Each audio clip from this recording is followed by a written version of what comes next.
बिस्मिल्लाहिर्रहमानिर्रहीम। हज़रत दाऊद अलैहिस्सलाम की कौम के 70,000 आदमी अकबा के पास समंदर किनारे एला नामी गांव में रहते थे और ये लोग बड़ी फराखी और खुशहाली की ज़िंदगी बसर करते थे।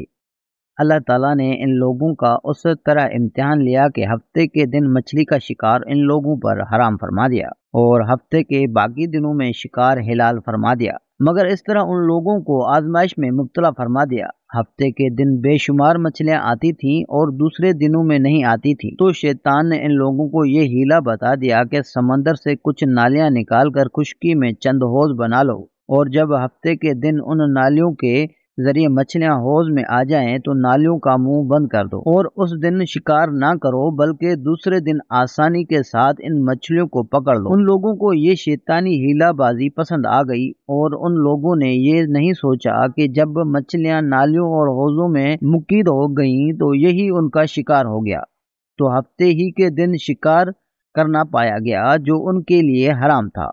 उस मौके पर उन यहूदियों के 3 ग्रुप हो गए। कुछ लोग ऐसे थे जो शिकार के इस शैतानी हीला से मना करते रहे और नाराज व बेजार होकर शिकार से बाज रहे, और कुछ लोग उस काम को दिल से बुरा जानकर खामोश रहे। दूसरों को मना ना करते थे, बल्कि मना करने वालों से ये कहते थे कि तुम लोग ऐसी कौम को क्यों नसीहत करते हो जिन्हें अल्लाह ताला हलाक करने वाला या सख्त सजा देने वाला है। और कुछ वो सरकश व नाफरमान लोग थे जिन्होंने हुक्म खुदाबंदी के ऐलानिया मुखालफत की और शैतान की हीलाबाजी को मानकर हफ्ते के दिन शिकार कर लिया और उन मछलियों को खाया और बेचा भी।